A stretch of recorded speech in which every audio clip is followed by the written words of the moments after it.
오늘 우리에게 주신 하나님 말씀을 같이 보겠습니다. 신약성경 로마서 제7장 14절부터 25절까지입니다. 로마서 제7장 14절부터 25절, 제가 가진 성경은 248쪽입니다. 성경을 펴놓으시고 화면을 보시면 같이 볼 수 있겠습니다. 교독하겠습니다. 우리가 율법은 신령한 줄 알거니와 나는 육신에 속하여 죄 아래에 팔렸도다.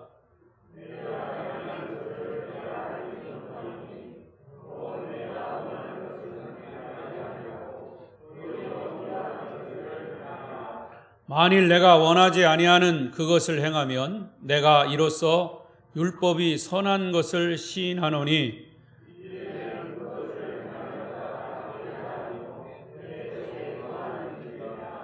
내 속 곧 내 육신에 선한 것이 거하지 아니하는 줄을 아노니 원함은 내게 있으나 선을 행하는 것은 없노라.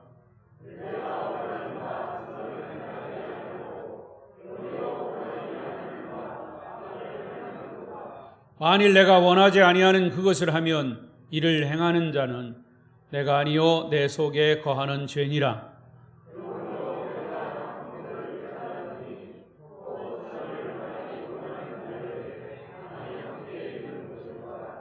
내 속 사람으로는 하나님의 법을 즐거워하되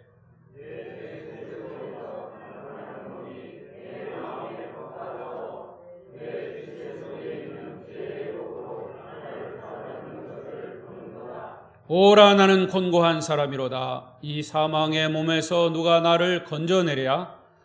우리 주 예수 그리스도로 말미암아 하나님께 감사하리로다. 그런즉 내 자신이 마음으로는 하나님의 법을, 육신으로는 죄의 법을 섬기노라. 아멘. 25절 말씀까지 봤습니다. 할렐루야. 오늘 이 거룩한 주일 예배 자리에 나오신 여러분을 축복합니다. 우리 옆 사람과도 인사하십시다. 오늘도 만나서 반갑습니다. 잘 오셨습니다. 은혜 많이 받으세요. 감고사축 감사합니다. 고맙습니다. 사랑합니다. 축복합니다. 오늘도 성도 여러분에게 크신 은혜와 축복이 말씀으로 임하시기를 바랍니다. 그리고 비대면으로 예배하시는 분들도 예배 현장에서 하나님 주신 큰 말씀의 은혜가 임하시기를 바랍니다.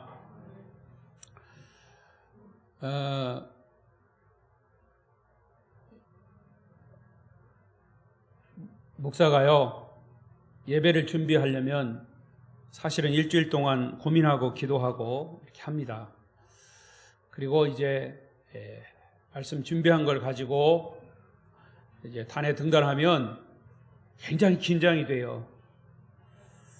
그러다가 더군다나 이 코로나 때문에 예배를 드려야 되는지 말아야 되는지, 드려라 말아라 이렇게 또 방역을 이유로 또 제재하고 하니까 이런 것들이 영적 싸움입니다.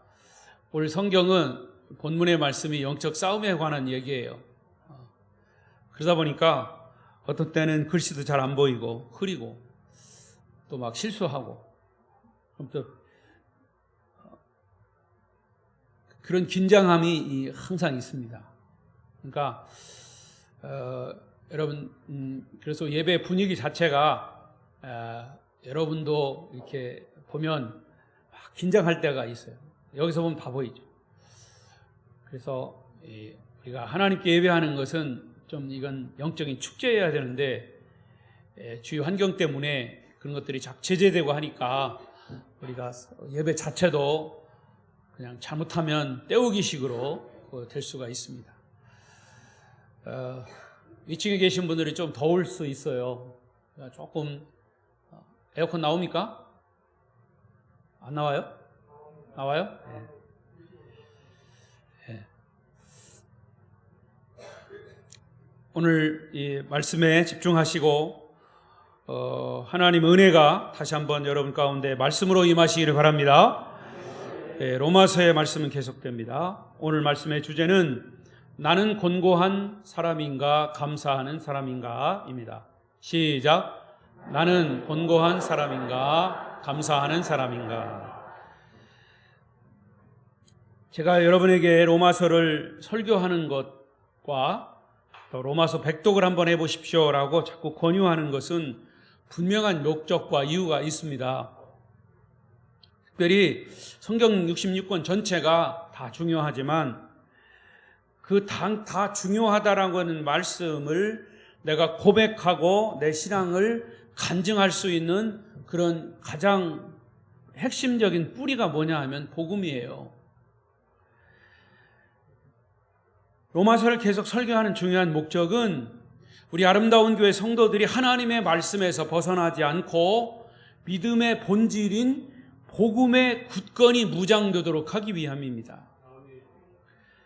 이 말은 다른 말로 말하면 모든 성도가 얼마나 복음의 기초에 견고히 뿌리내리고 있는가라고 하는 명제가 분명해야 한다 그 말입니다. 복음의 뿌리를 내리고 있느냐 그 말입니다. 여러분, 우리가 복음의 뿌리를 내리고 있으면 주위 어떤 환경에도 흔들리지 않아요. 그래서 우리의 일상적인 삶의 모든 문제가 복음으로 다 풀어져야 합니다.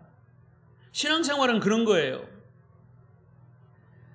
복음은 예수 그리스도이신데 모든 신앙생활의 시작과 끝은 예수 그리스도여야 한다 그 말입니다. 그래서 저는 오늘 본문을 통해서 그 말씀을 드리려고 해요. 마침 이 부분을 영적 싸움에서 우리가 어떻게 이겨야 하느냐 하는 것을 이제 말씀하고 있는데, 제가 설교를 준비하고 기도하면서 하나님이 이 시대에, 이 코로나 시대에, 어렵고 힘든 시대에 왜 로마서를 말씀하게 하셨는지, 또 이것도 질환감이 있어서 계속 이렇게 해야 하는지 이런 고민을 하면서 저 스스로 진짜 영적 싸움을 하면서 이 말씀을 준비해 가다가 내린 결론이 바로 그거예요. 우리는 복음에 분명히 기초하고 뿌리 내리고 있어야 한다 하는 말씀이에요. 자, 우선 사도 바울이 로마서 7장을 기록한 시기가 언제인가? 오늘 본문을 이해하는데 중요한 포인트가 됩니다. 이 사도 바울이 로마서 7장을 기록한 때가 언제냐? 예수 믿기 전일까? 예수 믿고 후일까? 로마서 7장은 바울이 예수 믿고 난 이후에 구원받은 자의 삶을 살면서 이방인에게 복음을 열심히 증거하면서 몸소 체험한 내적 갈등에 대한 부분들을 고백한 것이 분명합니다.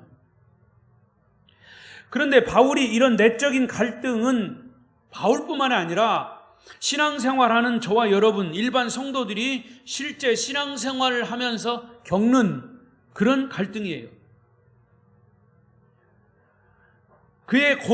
바울의 고민을 정리해 보면 많은 그리스도인들이 예수를 믿으면서도 실제로는 죄악의 노예처럼 죄와 싸우면서 막 혼란과 갈등을 겪습니다.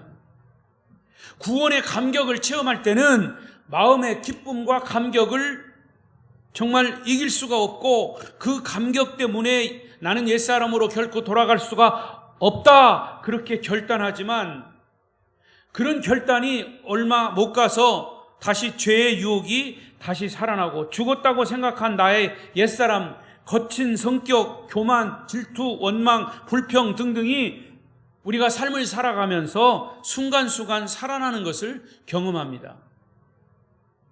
이것이 모든 그리스도인들의 고민이고 갈등이죠. 그래서 오늘 본문 19절 사도 바울은 이렇게 고민합니다.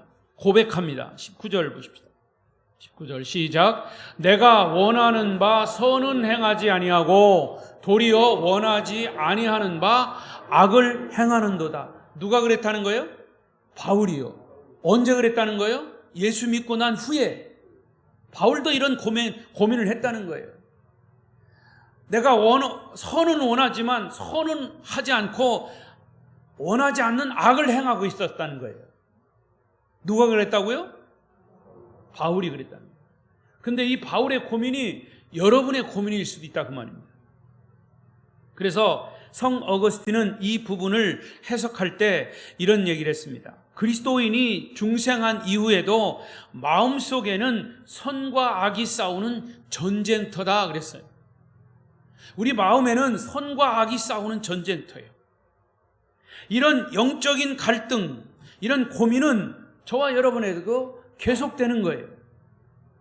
그래서 오늘 본문은 바로 이런 그리스도인들의 내적인 내면의 영적 전쟁터를 아주 선명하게 보여주고 있고, 이 영적 전쟁의 해답이 뭐냐?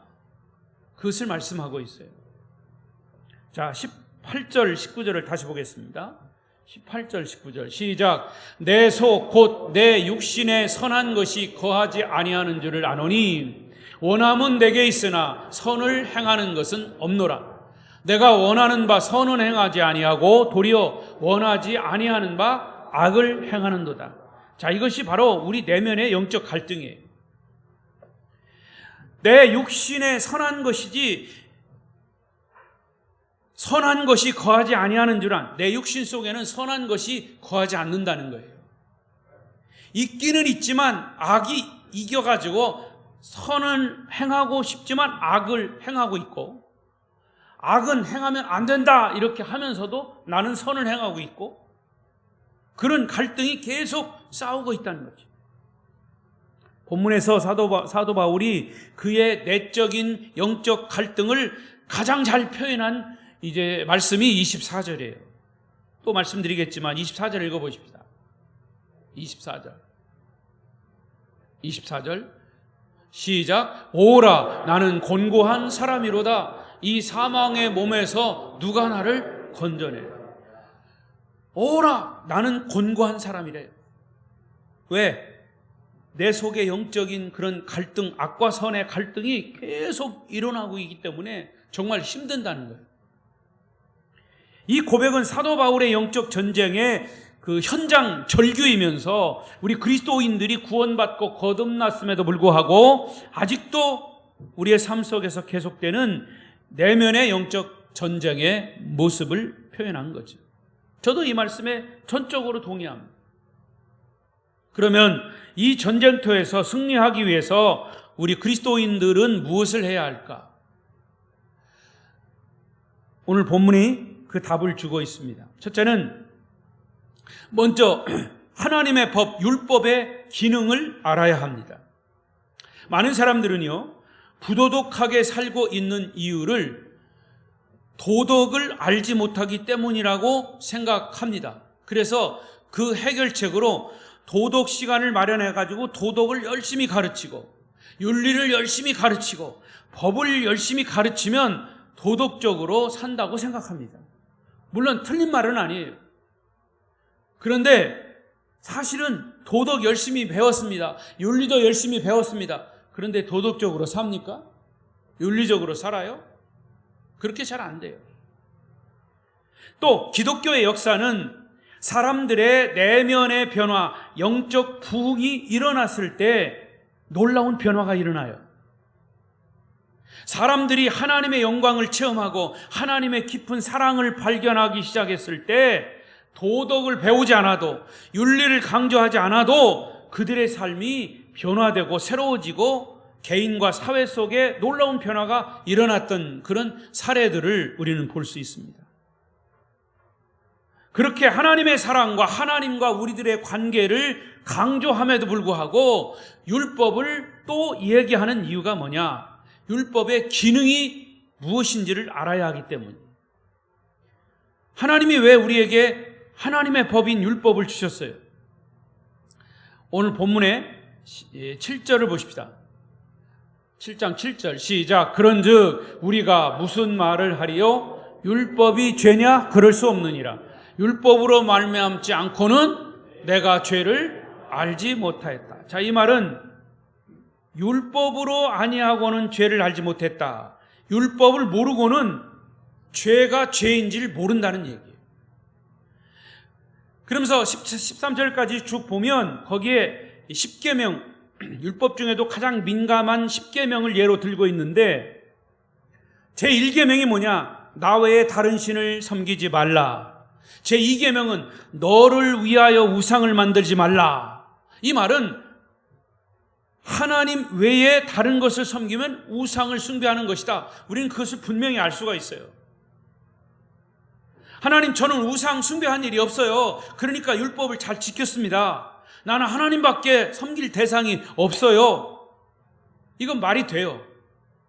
그런데 10계명 중에 마지막 계명 10계명, 이 10번째 계명은 내 이웃을 탐내지 말라라는 계명이 있습니다. 하나님, 나는 내 이웃을 탐내지 않았습니다. 나는 다른 사람의 것을 욕심내지 않았습니다. 이렇게 말할 수 있는 사람은 한 사람도 없다는 거예요. 왜? 그 계명은 죄로 여기지, 그것을 죄로 여기지 않아요.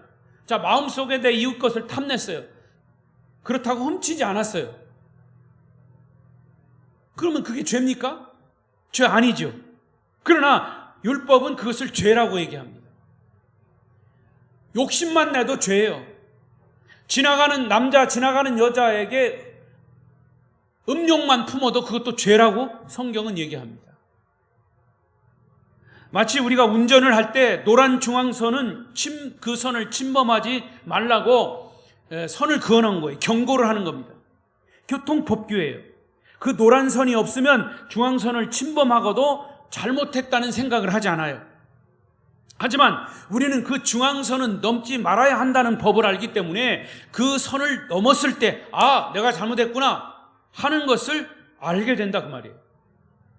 이런 법규와 계명을 통해서 우리가 잘못을 깨닫게 되는 것이죠. 이게 법의 기능입니다. 바울은 이것을 보다 분명하게 말하는데 13절에 말씀하고 있어요. 13절 시작. 그런즉 선한 것이 내게 사망이 되었느냐? 그럴 수 없느니라. 오직 죄가 죄로 드러나기 위하여 선한 그것으로 말미암아 나를 죽게 만들었으니 이는 계명으로 말미암아 죄로 심히 죄되게 하려 함이라. 여러분, 율법의 기능은 이 율법을 통해서 죄를 깨닫게 하는 것이 율법의 기능이에요. 그래서 율법을 대하게 되면 사람들은 하나님, 저는 지옥 갈 죄인입니다.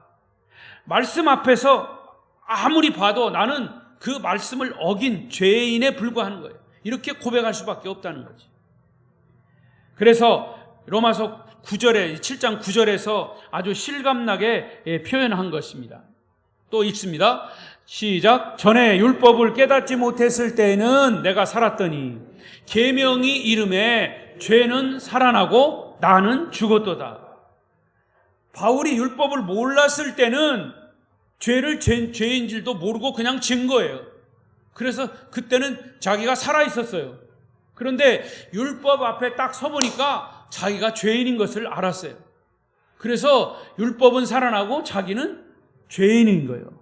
죽었다는 거예요. 여러분, 율법은 우리의 죄를 깨우치고 우리에게 구원자가 필요하다는, 그래서 구세주가 필요하다는 것을 자각시키는 거예요. 이것이 우리 그리스도인들이 영적 전쟁에서 승리할 수 있는 가장 중요한 첫 걸음인 겁니다. 하나님의 법, 율법은 우리를 죄인으로 그 말씀을 통해서 내가 죄인인 것을 깨닫게 하는 것이 율법의 기능이다 그 말이에요. 그것을 알아야 한다는 거예요. 자, 그럼 두 번째로 영적으로 승리하려면 자아 본성을 알아야 합니다. 자아 본성. 내가 누구냐 하는 것이에요. 우리가 율법의 기능을 바로 알게 되면 동시에 나타나는 현상이 뭐냐? 율법을 지킬 수 없는 육신의 연약성을 깨닫게 돼요. 여러분, 우리의 본래 성품이 무엇입니까? 율법이라고 하는 거울 앞에 서면 내 본래의 성품이 드러나요. 내 육신의 모습이 거울 앞에 서면 드러나듯이 율법이라고 하는 거울을 놓고 보면 나는 죄인이라고 하는 것이 드러난다는 얘기예요. 자, 14절 15절 본문 시작. 우리가 율법은 신령한 줄 알거니와 나는 육신에 속하여 죄 아래 팔렸도다. 내가 행하는 것을 내가 알지 못하노니 곧 내가 원하는 것은 행하지 아니하고 도리어 미워하는 것을 행함이라 그랬습니다. 구원받은 우리 그리스도인들에게 주님이 주신 새 생명으로 거룩하게 살려고 하는 열망이 있습니다. 소망이 있습니다. 그리고 성령께서 내 안에 거룩하게 살도록 힘을 주셨음에도 불구하고 이 새 생명을 압도하는, 이 새 생명을 억누르는 거대한 힘이 있는데 그게 뭐냐? 육신의 힘이다 그 말이에요. 이 내 안에 원래 부패한 그런 이 부패성, 죄성, 이것이 때로는 새 생명, 하나님의 거룩한 것을 억누른다 그 말이죠. 그래서 이것을 14절에서 바울이 우리가 율법은 신령한 줄 알거니와 나는 육신에 속하여 뭐에 팔렸다? 죄 아래 팔렸다. 죄에 묶였다 그 말이에요. 죄악의 힘, 죄의 법, 거기에 내가 팔린 거예요. 여러분, 율법은 내가 죄인인 것을 알려주지만 죄는 아직도 나에게 굴레를 씌고 나를 구속하고 나를 지배하고 있는 거예요. 내가 죄에 팔린 꼴이 된 겁니다.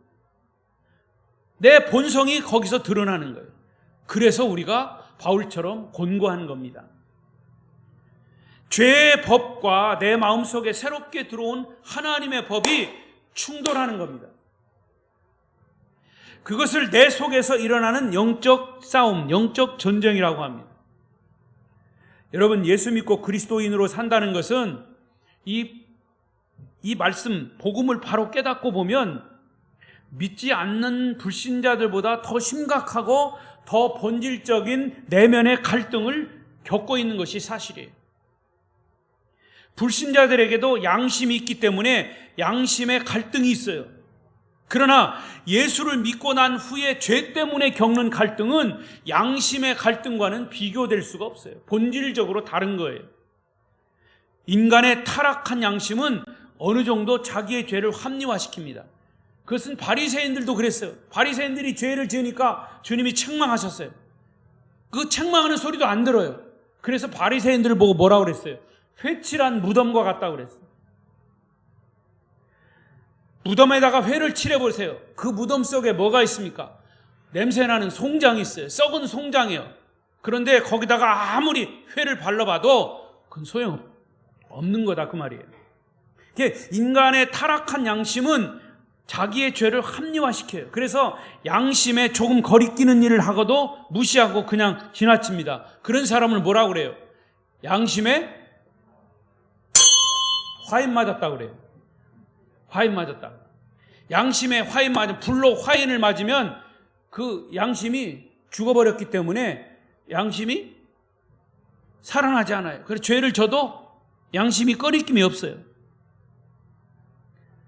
그러나 우리 속에 있는 성령은 절대로 죄를 합리화할 수 없습니다. 오히려 죄를 강하게 다뤄요. 양심은 마비돼서 그냥 지나쳐버리지만 성령은 살아계신 하나님의 영이기 때문에 마비되지 않아요. 성령은 내가 죄를 토설할 때까지, 포기할 때까지, 잠에서 깨어날 때까지, 회개할 때까지 내 안에서 탄식하고 신음하면서 나로 하여금 갈등하게 합니다. 이것은 거룩한 갈등이에요. 이 갈등을 겪으면서 사도 바울은 중요한 발견을 하는 겁니다. 그게 17절이에요. 17절 시작. 이제는 그것을 행하는 자가 내가 아니요. 예. 인간의 문제는 밖의 문제가 아니라 안의 문제예요. 내 안의 죄의 문제. 때로는 죄를 안 짓기 위해서 환경을 바꾸고 구조를 바꾸고 이런 것들은 약간의 도움은 될 수가 있어요. 하지만 사람들이 잘 변하지 않아요. 그래서 자아 본성, 내 본성이 죄성을 가지고 있기 때문에 이것이 바뀌지 않으면 내면의 갈등은 그대로 살아서 우리를 계속 괴롭히는 거예요. 성경은 우리의 모순, 우리의 갈등, 내 속에서 일어나고 있는 영적 전쟁의 본질적인 원인은 내 속에 자리 잡고 있는 죄성 때문이다라고 말씀하는 거예요. 그래서 율법을 보고 내가 죄인인 것을 깨달았으면 내 자신의 본성을 다시 한번 깨우쳐야 돼요. 내가 누군가, 나의 정체성을 바로, 영적 정체성을 바로 알아야 된다 그 말이에요. 그래서 18절에 바울은 중요한 결단을 내려요. 18절 시작. 내 속 곧 내 육신에 선한 것이 거하지 아니하는 줄을 아노니 원함은 내게 있으나 선을 행하는 것은 없다. 바울은 몸부림치고 발버둥 칠수록 더 깊은 죄의 수렁 속에 빠지는 자신의 모습을 발견하면서 내게 선을 행할 능력은 아무것도 없다, 이렇게 결론을 짓는 거예요. 그래서 그의 고민이 뭐냐? 24절이죠. 오라 나는 곤고한 사람이로다. 이 사망의 몸에서 누가 나를 건져내랴. 오라 나는 곤고한 자로다. 왜 이렇게 예배 드릴 시간만 졸리냐? 그것도 아마 예배 시간마다 졸린 사람은 고민해봐야 돼요. 그러나 그것은 우리 육신이 연약하기 때문에 그렇지만 이 바울의 이 24절의 고민은 영적인 부분이에요. 자기 본성을 드러내는 너무나 솔직한 고백이죠. 이 고백은 바울의 고백뿐 아니라 저와 여러분의 고백입니다. 우리가 예수 믿고 중생한 사람이면 이런 내적인 갈등 없이 세상 살아갈 사람은 아무도 없어요. 그래서 이것이 육체의 소욕과 성령의 소욕의 갈등의 충돌입니다. 이런 의미에서 오라 나는 곤고한 사람이로다 라고 하는 바울의 탄식은 그의 내면의 깊은 고민, 갈등, 영적 싸움에서 나온, 성서학자는 이걸 뭐라고 그랬냐면 불가피한 은혜라 그랬어요. 따라가십시다. 불가피한 은혜. 더 크게 불가피한 은혜. 그렇습니다. 그래서 어떤 신학자는 또 그렇게 얘기했어요. 이 부분을 말하면서 이런 자기 탄식이 없는 신앙생활은 비정상적이다 그랬어요. 오라라고 하는 탄식은 죄를 범했을 때 나오는 탄식인데 회개를 위한 탄식이기도 합니다. 이것은 우리가 하나님의 말씀대로 살지 못했을 때 오는 갈등과 죄책감과 고통의 어떤 눈물이에요. 우리 중에 그 누구도 스스로 죄를 짓는 것을 원하는 사람은 없을 겁니다. 그러나 우리가 육신을 입고 있는 이상 죄에게 끌려갈 수 있는 약점을 가지고 있어요. 그게 우리의 한계예요. 그래서 하루에도 수없이 오라 오라 하고 탄식할 만한 일들이 일어나고 있죠. 이런 탄식이 없는 사람이 문제인 겁니다. 이 탄식은 하나님이 주신 은혜의 탄식이에요. 불가피한 은혜라고 말이에요. 이것은 오히려 거듭나지 못한 사람들에게는 들을 수 없는 탄식이기도 합니다.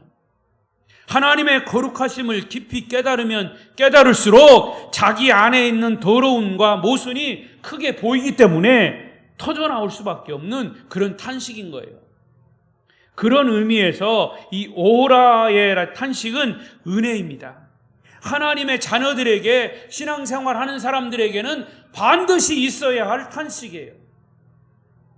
그래서 바울은 24절에 곤고한 사람이라고 하는 탄식, 이 탄식한 후에 바로 25절로 넘어가면서 정말 틈을 주지 않고 하나님께 감사하는 사람으로 바뀝니다. 놀라운 반전이에요. 이런 일이 있을 수가 있습니까? 죄 때문에 막 고민하다가 갑자기 하나님 감사합니다. 그게 왜냐하면 자기가 죄인인 것을 깨닫고 구세주, 복음, 나를 구원할 이런 메시지, 이것을 그가 깨달은 거예요. 그래서 오라 나는 곤고한 사람이로다 이렇게 하면서 이것을 누가 나를 건져낼 수 있냐? 나를 건져내실 분은 예수밖에 없다. 그래서 나는 하나님께 감사한다. 할렐루야. 예수 그리스도에게서 그 해답을 찾았기 때문에 그가 갑자기 하나님께 감사하는 사람으로 반전을 한 겁니다. 따라서 우리가 세 번째 영적 전쟁에서 승리하려면 예수 그리스도의 구원을 바로 깨달아야 합니다. 그게 25절입니다. 25절 시작.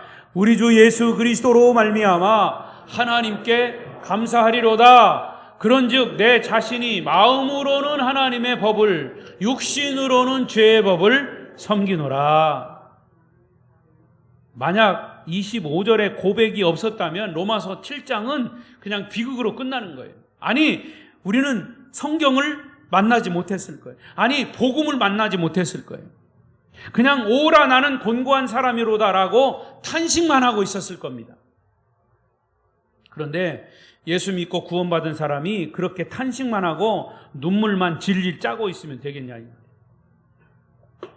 왜 예수 믿고 구원받은 것이 감격스럽냐 하면 내 죄의 문제가 완전히 해결됐고 나는 거기서 자유함을 얻고 예수와 함께 진리 안에서 자유를 누리기 때문에 내가 감격한 거예요.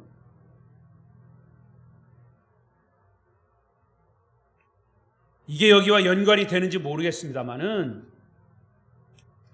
여러분 2m 떨어진 거하고 3m 떨어진 거하고 뭐가 다릅니까? 앞에서 저기서 마스크 쓰고 앉아있고 여기서 앉아있고 옆에 앉아있는 거하고 뭐가 달라요? 우리가 다 확진 안 됐으면 따닥따닥 붙여 앉아서 마음껏 박수치고 마음껏 하나님을 찬양해도 상관없어. 안 그래요? 확진자가 있다면 그게 다 방역하고 해야 되겠지만 어떻게 보면 이 모든 것들을 그냥 규격화해가지고 다 그렇게 몰아붙이는 그게 내가 또 사실은 화가 나요. 또 위에서 행정명령을 내렸으니까 밑에 저 공무원들은 와가지고 검사하고 막 이렇게 하는 건 뭐 당연하겠죠. 중요한 건 우리가 그 근본적인 거라 그 말이에요. 근본적인 거. 이런 가운데서도 이런 것들이 두려워가지고 하나님보다 그 다른 어떤 주변 환경 이런 것에 주눅들어서 하면 안 된다는 거죠. 난 그게 화가 나는 거죠. 사실은 이 기독교 박해 시대는 말 한마디 잘못하면 그냥 총살당하는 그런 시대도 있었어요. 로마 시대나 이런 나치 독일의 시대, 독일 사람들의 그 유대인들을 대하는 그런 것들은 사람들의 생명 아무것도 아니에요.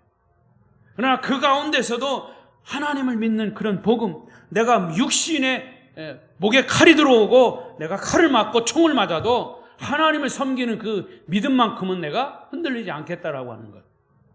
그게 사실 중요한 거죠. 여러분, 예수 믿고 구원받은 사람이 이렇게 탄식만 하고 눈물만 찔찔 짜고 있으면 안 된다 그 말이에요. 탄식하고 회개했으면 이제는 빠르게 돌아서야 바울처럼 예수 그리스도에게 돌아서야 재빠르게 주님을 바라보아야 합니다. 우리 주 예수 그리스도로 말미암아 하나님께 감사한다라고 하는 이 고백은 패배를 뛰어넘어서 승리의 기쁨을 표현한 거예요. 우리가 영적 전쟁에서 승리할 수 있는 근거는 뭐냐? 예수 그리스도예요.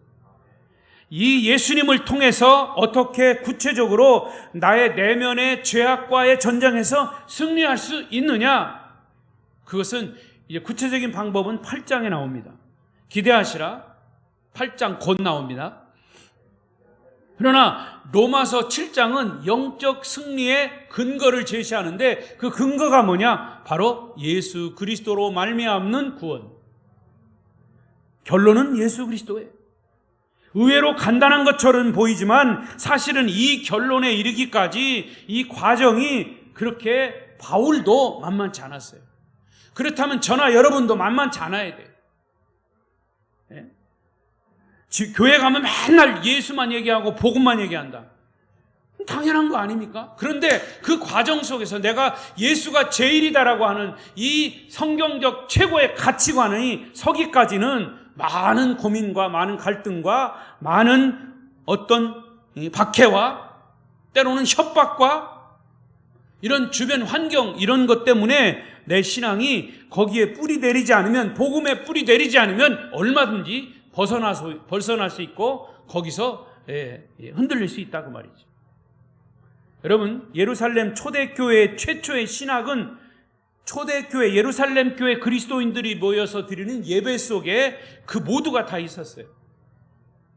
사도행전 2장을 배경으로 하면 그 예루살렘 교회의 성도들의 예배는 예수가 부활했고 승천하신 후에 몇 날이 못 돼서 이 마가의 다락방 작은 다락방에서 처음 시작이 됐죠. 사실은 이들은 본래 구약을 철저히, 율법을 철저히 믿고 따르던 유대인들이었어요. 120문도는 그랬다고 말이에요. 그리고 그들은 유대교와 분리된 다른 종파, 다른 종교를 만들 생각은 전혀 없었어요. 그런데 성령이 그들에게 임해버렸어요.